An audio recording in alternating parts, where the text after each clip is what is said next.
দর্শক, এই বিষয়ে চট্টগ্রামের খবর আমরা জানবো। এই মুহূর্তে আমাদের সাথে প্রণবেশ চক্রবর্তী সহকর্মী যুক্ত হচ্ছেন। প্রণবেশ, যৌথ বাহিনীর অভিযানের সবশেষ কি তথ্য রয়েছে আপনার কাছে এই মুহূর্তে? চট্টগ্রামে আমরা পুলিশের কাছ থেকে যে খবরটা পেয়েছি, গতকাল 24 ঘন্টায় মোট 19 জনকে গ্রেপ্তার করা হয়েছে।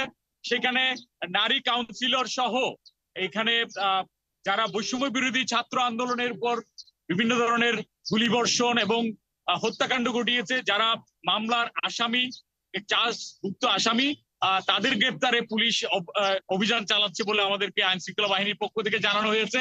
তবে যৌথ যে অভিযান ডেভিল হান্ট, সেটি গতকাল আমরা দেখেছি সেনাবাহিনী রাতে বিভিন্ন জায়গায় টহল বাড়িয়েছে। আইন শৃঙ্খলা বাহিনী বিশেষ করে পুলিশের পক্ষ থেকেও তাদের বিভিন্ন জায়গায় টহল জোরদার করা হয়েছে। আইন শৃঙ্খলা বাহিনীর সদস্যদের মোড়ে মোড়ে টহল বাড়ানো হয়েছে। তবে সকাল থেকে সেরকম কোনো টহল আমরা এখনো পর্যন্ত দেখতে পাচ্ছি না। তবে তারা যেটা বলেছেন, যৌথ বাহিনীর সমন্বিত যে মিটিং, সেটি করেই তারা তাদের যে বিভিন্ন জায়গায় যে অভিযান, সেটি অব্যাহত রাখবেন। আমরা চট্টগ্রামে গতকাল রাতেও দেখেছি যে সেনাবাহিনীর উপস্থিতি ছিল।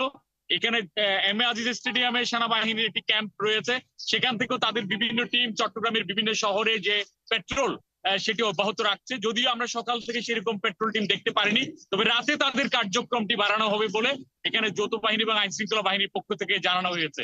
তো গতকাল সর্বশেষ যেটা খবর পেয়েছি, একজন মহিলা কাউন্সিলর সহ মোট 19 জনকে গ্রেপ্তার করা হয়েছে। পাশাপাশি বৈষম্য বিরোধী ছাত্র আন্দোলনে যে মামলাগুলো হয়েছে, সে মামলায় যারা আসামি রয়েছেন তাদের গ্রেপ্তারে সবচেয়ে বেশি জোর দেওয়া হবে এবং যারা বিশৃঙ্খলা সহ নানান কিছু ঘটাচ্ছে তারা যাতে সেগুলো ঘটাতে না পারে, সেজন্য আইন শৃঙ্খলা বাহিনী এবং যৌথ বাহিনী তৎপর থাকবে বলে এখান থেকে আমাদেরকে যৌথ বাহিনী এবং আইন শৃঙ্খলা বাহিনীর পক্ষ থেকে নিশ্চিত করা হয়েছে।